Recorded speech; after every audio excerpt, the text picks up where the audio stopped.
not only are things going to be much more expensive because we no longer have the products, but you're not going to be able to put them on a credit card. You're going to have to buy the products and pay for them with cash. Forget about this buy now, pay later crap. That's over. You got to buy now and pay now, and you got to pay 3, 4, 5 times what you used to pay.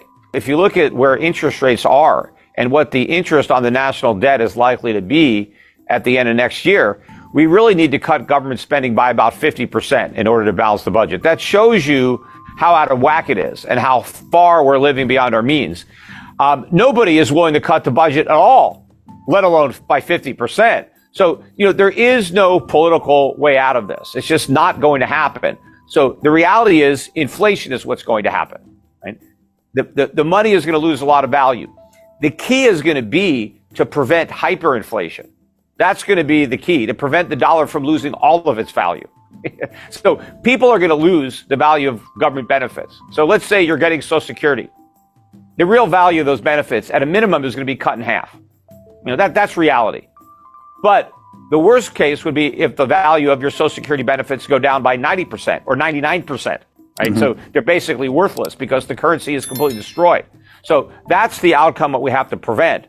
But I don't think there's any political chance that we're going to do the right thing. I mean, what I would do personally is I would give a big haircut to everybody, including the bondholders. I would not pay the treasuries off 100% on the dollar. We'd have to restructure because everybody has to participate in the pain, including people who bought U.S. treasuries. And if that means U.S. treasuries are downgraded, well, that's what it means. It doesn't matter because the government can't pay. Because if we're going to cut Social Security, if we're going to cut Medicare, if we're going to cut government pensions, if we're going to ask middle-class Americans to take a big haircut, we have to ask wealthy investors, especially, who own U.S. treasuries, to take a haircut too.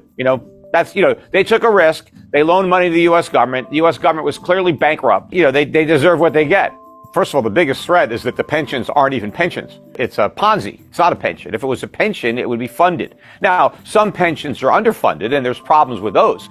But Social Security isn't funded at all. It's not like it's underfunded. It doesn't have any funding. Its funding is future taxpayers, right? So It's not like there's any income that's being generated on investments that were made with money. On a normal pension, if I pay into a pension, when I retire, I'm getting my own money back, plus the income that's been earned through investments of my money that I've been putting in over the years.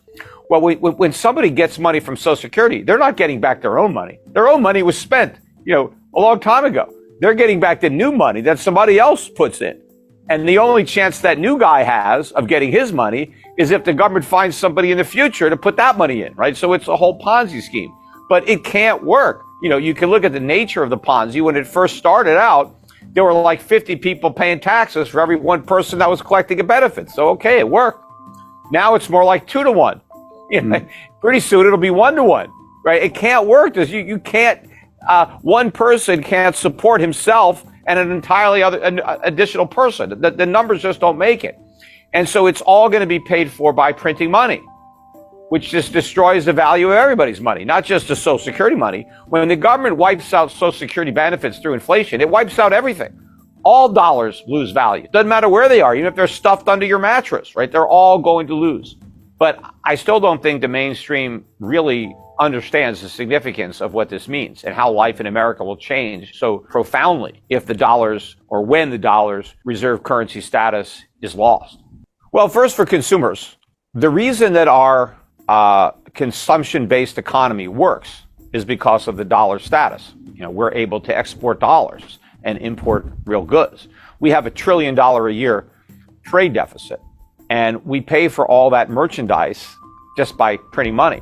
So we don't have to expend any resources, yet we can import $1 trillion worth of goods that the rest of the world consumed considerable resources producing. So the first thing that's going to happen is we're not going to be able to run these trade deficits anymore. Our trade is going to have to be brought into balance. And that means basically, let's say $1 trillion worth of merchandise every year disappears from our shelves. And there's really nothing to replace it with.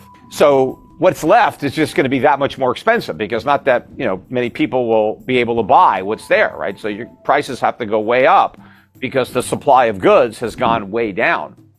Also, credit is going to become far less plentiful because the reverse of this, right? We've been able to send out these dollars that we just create out of thin air and get $1 trillion a year worth of goods that are produced in factories by real workers, right? And then we give them these dollars. And then what do the Chinese or everybody else do with those dollars? They lend them back to us, right? They buy mortgage-backed securities. They buy securitized credit card debt or all these debt instruments that are created. They buy them. So they supply us with goods and then they loan us the money right back after they get paid. And so what's going to happen is we're not going to get the goods anymore, but we're also not going to get the credit. And so consumer credit rates are going to skyrocket. So not only are things going to be much more expensive because we no longer have the products, but you're not going to be able to put them on a credit card. You're going to have to buy the products and pay for them with cash. Forget about this buy now, pay later crap. That's over. You got to buy now and pay now. And you got to pay 3, 4, 5 times what you used to pay. Yeah. And of course, a lot of people are going to lose their jobs. There's going to be massive unemployment initially when the dollar loses its reserve currency status, because that reserve status has supported this consumer economy that is really just a gigantic distribution center where we import goods from the rest of the world and then we distribute it throughout the country.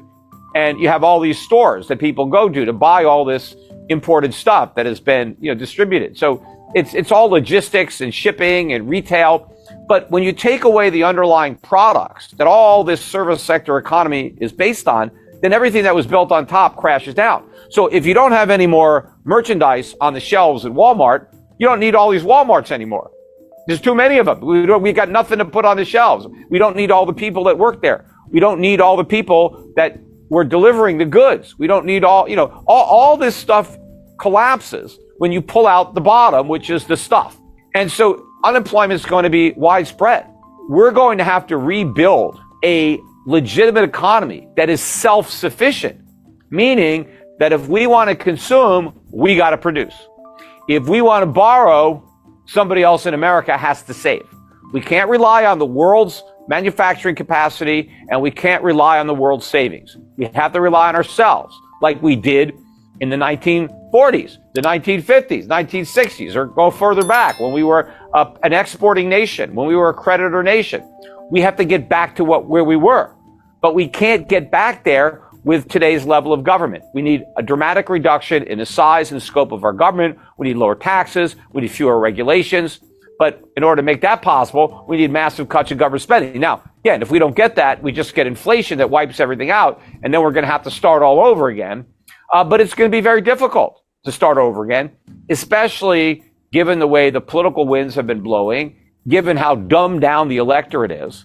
It's very scary to be in this situation because America may end up going all in on socialism. I mean, we've been, going down that road to serfdom for a long time, and we may finally get there, and just blame all this on freedom and capitalism and just say the solution is the government has complete control over the U.S. economy.